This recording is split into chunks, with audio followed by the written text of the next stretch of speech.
Assalamualaikum warahmatullahi wabarakatuh. Berjumpa lagi di dalam video pembelajaran kimia. Kali ini kita akan belajar mengenai reaksi redoks khusus untuk materi kelas 12 semester 1. Apa itu reaksi redoks? Nah, reaksi redoks itu sebenarnya sangat banyak dalam kehidupan kita sehari-hari. Misalnya ini, ada reaksi pembakaran, ada reaksi fotosintesis, ada reaksi ini double displacement ya, ada pertukaran ion. Kemudian juga ada reaksi antar logam. Nah, ini juga termasuk contoh dari reaksi redoks. Nah, dari reaksi redoks tadi ada yang sangat bermanfaat, ada juga yang sangat merugikan. Baik, untuk lebih detail apa reaksi redoks, langsung aja kita masuk di materinya.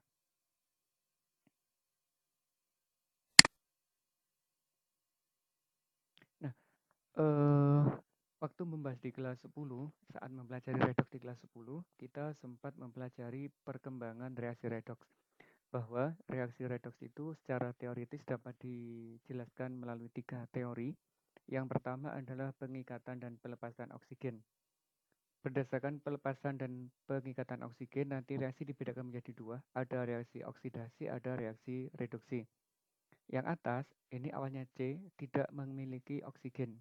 Kemudian dia berubah menjadi CO2, dia mengikat atom oksigen. Nah, reaksi yang semacam ini dikenal sebagai reaksi oksidasi melalui reaksi pembakaran. Sedangkan reaksi reduksi adalah reaksi yang mampu melepaskan oksigen. Ini misalnya SO3, kalau dia terdekomposisi bisa membentuk molekul oksigen di sebelah kanan. Karena ada oksigen yang terlepas, ini disebut sebagai reaksi reduksi. Yang kedua adalah reaksi redoks berdasarkan pengikatan dan pelepasan elektron. Ini berhubungan dengan ikatan kimia, bisa menjelaskannya. Misalnya untuk atom Na, dia mampu mengubah dirinya menjadi ion Na+, tapi disertai dengan pelepasan elektron. Nah, saat melepas elektron ini, nanti dia mengalami reaksi oksidasi. Sedangkan reaksi reduksi adalah kebalikannya, yaitu reaksi-reaksi yang cenderung untuk menangkap elektron. Atom S misalkan belerang. Belerang itu golongan 6, untuk stabil dia harus mengikat atau menangkap 2 elektron, membentuk S2-. Karena dia menangkap elektron dikenal sebagai reaksi reduksi. Jika reaksi ini digabung membentuk reaksi redoks, yaitu pembentukan Na2S dari Na dan S. Sedangkan perkembangan redoks atau teori yang paling banyak berkembang adalah teori yang ketiga, yaitu berdasarkan peningkatan atau penurunan bilangan oksidasi. Biasanya dikenal dengan perubahan bilangan oksidasi. Nah, misalkan ini Zn0, terus ini Zn jadi plus 2, Cl-nya ada 2 kali min 1, lah dapatnya dari mana? Ini berdasarkan aturan-aturan pada bilangan oksidasi. Baik, kita ingat-ingat dulu apa itu aturan bilangan oksidasi. Ada beberapa aturan yang kita gunakan di dalam bilangan oksidasi. Yang pertama adalah bilangan oksidasi unsur bebas itu 0. Apa unsur bebas? Unsur bebas itu adalah unsur yang belum berikatan dengan unsur yang lain. Kalaupun dia berikatan dengan atom sejenisnya. Misalkan ini, neon, dia berdiri sendiri. Berarti dia unsur bebas, biloksnya 0. Hidrogen, H2. Ini sesama atom hidrogen, jadi dia tidak berikatan dengan jenis atom yang lain, maka biloksnya juga tetap 0. Begitu juga untuk atom-atom yang lain. Baik dia sebagai monoatomik, diatomik, maupun yang poliatomik seperti fosfor dan belerang. Yang kedua, bilangan oksidasi monoatom sama dengan muatan ionnya. Nah, ini digunakan untuk atom-atom yang memiliki muatan atau dikenal sebagai ion. Misalnya ini ada ion Na+, berarti nanti biloksnya adalah positif 1. Kalau ada magnesium 2+, berarti biloksnya adalah plus 2. Kalau bilangan oksidasi S2- berarti negatif 2. Untuk penulisan biloks dan muatan itu hati-hati. Kalau muatan, angka baru tanda, tapi kalau biloks tanda baru angka. Aturan yang ketiga, jumlah bilangan oksidasi atom-atom pembentuk ion poliatomik sama dengan muatan ion poliatom tersebut. Nah, misalkan ini ya, ada ion sulfat, rumus kimianya SO4 2-, dia memiliki muatan 2-. Artinya nanti bilangan atom bilangan oksidasi oksigen dan bilangan oksidasi oksigen dan belerang ini jika dijumlah totalnya harus sama dengan negatif 2. Yang keempat, jumlah bilangan oksidasi untuk semua atom dalam senyawa adalah 0. Artinya kalau ada atom berikatan membentuk suatu senyawa yang tidak bermuatan, itu nanti jumlah biloksnya adalah 0. Misalkan ini, CuO, tembaga 2 oksida. Jadi nanti kalau bilangan oksidasi Cu ditambah bilangan oksidasi oksigen, totalnya harus sama dengan 0 karena CuO tidak bermuatan. Aturan yang kelima, bilangan oksidasi unsur-unsur logam golongan utama, misalkan golongan 1A, 2A, 3A itu sama dengan golongannya. Jadi kalau unsur golongan 1, muatannya positif 1, misalkan kalium. Begitu juga untuk golongan 2, yaitu kalsium. Kalsium pasti bilangannya positif 2, Mg juga sama. Aturan yang keenam, bilangan oksidasi unsur-unsur logam transisi lebih dari 1. Nah ini kita harus memperhatikan dia berikatan dengan apa. Karena Cu nanti bisa bermuatan positif 1, bisa bermuatan positif 2. Begitu juga dengan Au atau emas. Bisa positif 1, bisa positif 3. Aturan yang ketujuh, bilangan oksidasi hidrogen dalam senyawa adalah positif 1, kecuali dalam senyawa hidrida. Nanti bilangan oksidasinya cenderung negatif 1. Apa senyawa hidrida itu? Yaitu saat atom hidrogen berikatan dengan atom-atom logam, misalnya dengan natrium dan lainnya. Misalkan ini ya, kalau H2O ikatanya kovalen, NH3 kovalen, HCl juga kovalen, nanti hidrogennya cenderung plus 1. Tapi kalau dia berikatan dengan logam yang lebih kuat, misalkan natrium, kalsium, nanti dia cenderung bermuatan negatif 1. Selanjutnya, untuk bilangan oksigen umumnya adalah negatif 2, kecuali pada peroksida dan senyawa biner dengan fluor, yaitu positif 2. Nah, ini jarang ya, yang ini jarang keluar. Yang sering adalah yang min 2 dan negatif 1. Nah, nanti aturan-aturan bilangan oksidasi ini kita gunakan, diaplikasikan pada saat kita menyetarakan persamaan reaksi redoks. Kalau di kelas 10 dulu, kita belum sampai di tahap penyetaraan reaksi redoks, cuma kita mengenal apa itu oksidasi, apa itu reduksi, oksidator, dan reduktor. Namun untuk materi di kelas 12, kita akan benar-benar fokus bagaimana dalam menyetarakan persamaan reaksi redoks. Langsung aja ya. Apa itu penyetaraan reaksi redoks? Nah, penyetaraan redoks itu sebenarnya aturannya ya hampir sama dengan penyetaraan yang lain, yaitu menyamakan atom-atom dan muatan yang ada di dalam suatu persamaan reaksi. Itu intinya. Jadi kalau penyetaraan, intinya di sini menyamakan jumlah atom. Kalau ada redoksnya biasanya juga menyamakan muatannya. Untuk menyetarakan persamaan reaksi redoks itu ada dua metode. Metode yang pertama dikenal sebagai metode setengah reaksi. Terus metode yang kedua dikenal dengan metode perubahan bilangan oksidasi. Untuk bagian pertama kita coba bahas yang metode setengah reaksi. Langkahnya ini, jadi nanti langkah pertama kita harus memisahkan reaksi reduksi dan oksidasi menjadi setengah-setengah gitu ya. Yang reduksi itu setengah reduksi, yang oksidasi berarti setengah oksidasi. Langkah yang kedua adalah menyamakan jumlah atom yang berubah biloksnya. Berarti langkah pertama kita harus menghitung dulu biloksnya. Jika suasana asam, nah ini menentukan. Karena penyetaraan bisa dalam dua suasana, bisa asam, bisa basa. Jika suasananya asam, samakan O dengan menambah air. Lawannya air baru ditambah dengan H+ sebagai ciri dari asam. Nah, kalau suasana basa, kebalikannya. Yang kekurangan atau yang kelebihan oksigen nanti malah ditambah air. Dan nanti ada melibatkan ini. Lawannya air baru ditambah dengan OH-. Untuk menambahkan muatan nanti boleh menggunakan elektron. Biar kita tidak bingung apa maksudnya, langsung ke contoh soal aja. Ini contoh soalnya. Setarakan reaksi redoks berikut dalam suasana asam. Nah, yang diminta adalah suasananya asam. Langkah pertama, kita harus mencari bilangan oksidasi dulu masing-masing unsur yang terlibat di sini. Mn-nya berapa, Fe-nya berapa, Mn2+-nya berapa, Fe3+ berapa. Kalau Mn di sini mudah didapatkannya, yaitu biloknya adalah dihitung dari ini. Bilok Mn ditambah 4 kali biloknya O harus sama dengan negatif 1. Kalau ini mudah ya, karena dia sebagai ion sederhana, ini juga ion sederhana, ion sederhana. Langkah selanjutnya kita hubungkan yang memiliki kemiripan Mn dengan Mn, Fe dengan Fe.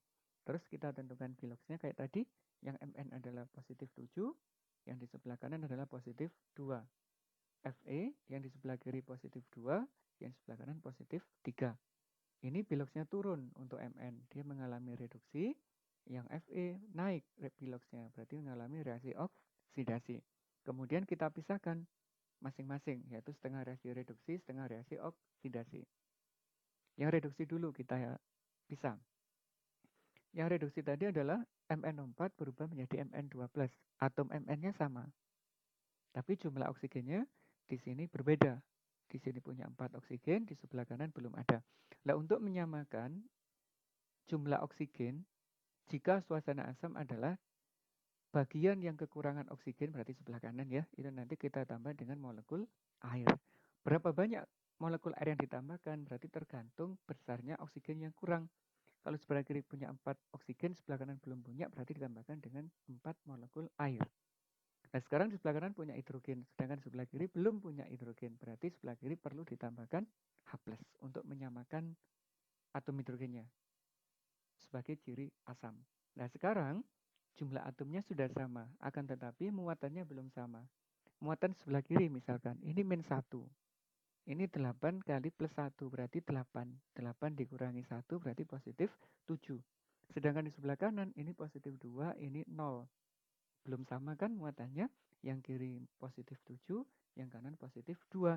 Agar sama, lah reaksi reduksi cirinya adalah reaksi yang mengikat elektron. Berarti elektron di sebelah kiri. Berapa elektron kalian ditambahkan? Agar positif 7 menjadi positif 2. Berarti ditambah dengan 5 elektron. Gitu ya. Itu untuk reaksi yang reduksi. Hal yang sama kita lakukan terhadap reaksi oksidasi. Di sini ada Fe2+, di sini Fe3+.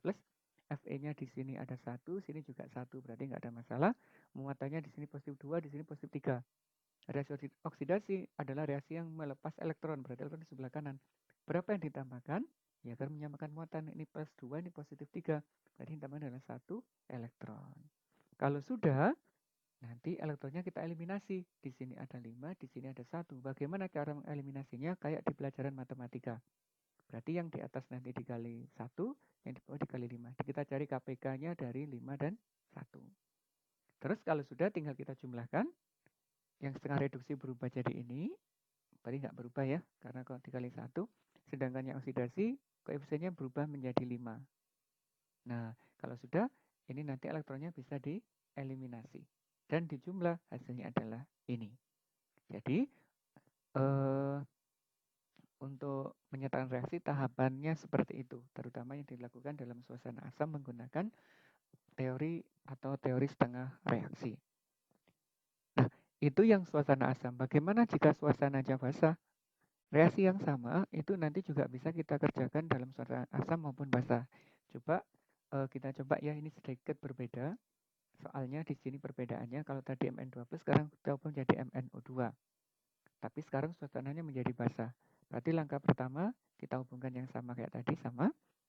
Kemudian bilangan oksidasinya di sini tetap plus 7, kalau di sini menjadi plus 2. Dapatnya dari mana?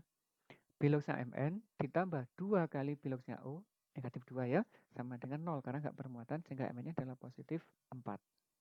Fe-nya plus 2, di sana plus 3. Kita pisah yang reduksi ini. MnO4- di sini MnO2. Punya 4 oksigen, punya 2 oksigen.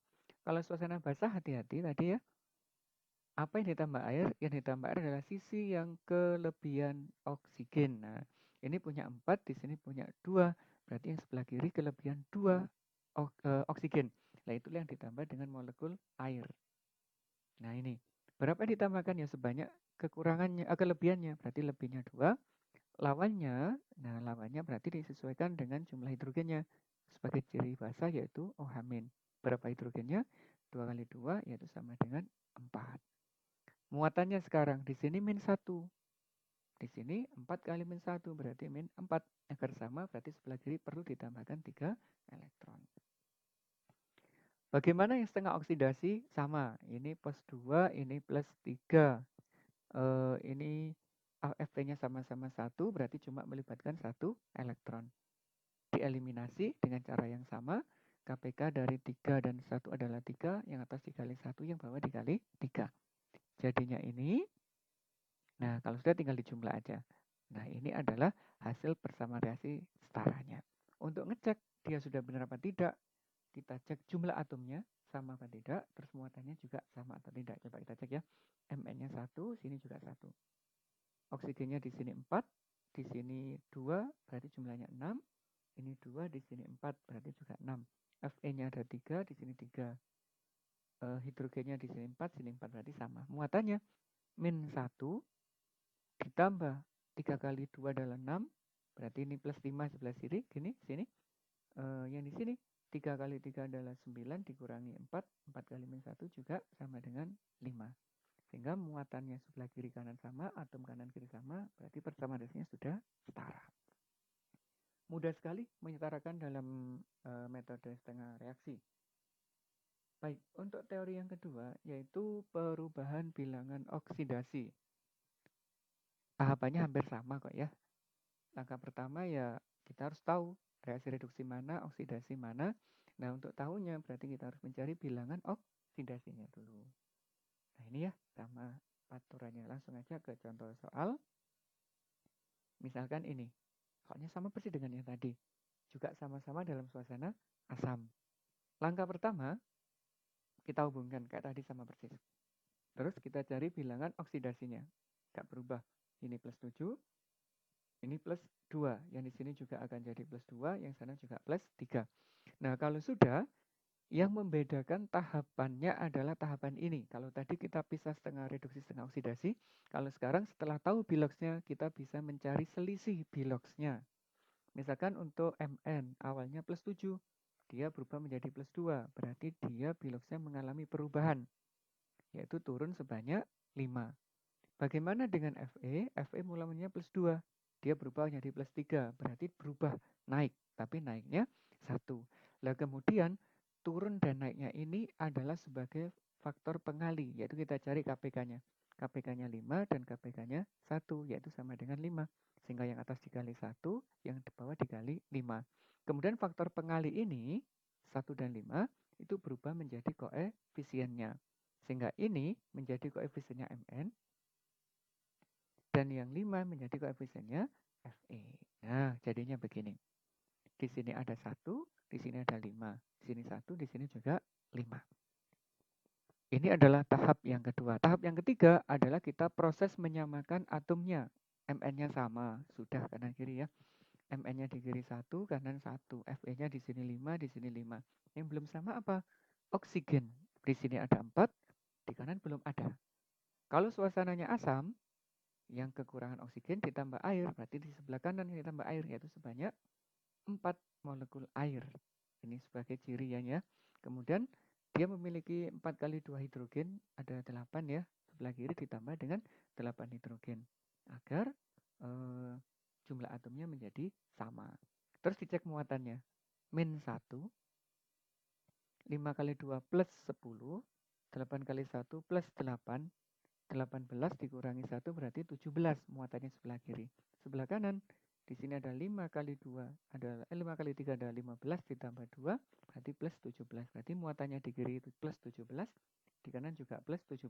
Atomnya sudah sama, berarti ini sudah setara. Jadi tahapannya lebih pendek dibandingkan yang metode setengah reaksi. Ini suasana asam. Bagaimana yang suasana basa? Caranya juga sama persis. Coba ya. Ini soalnya nggak berubah, cuma diubah suasananya aja. Biloxnya juga nggak berubah. Nah itu. Kemudian turun 5, yang ini naik 1. Dikali 1 dikali 5 untuk menyamakan elektronnya tujuannya. Itu mencari KPK perubahannya. Kemudian kita tulis kayak tadi. Ini. Nah, yang bedakan adalah tahap ini, yaitu untuk menyamakan oksigennya. Untuk oksigen, di sebelah kiri kan 4, di sebelah kanan kan belum ada.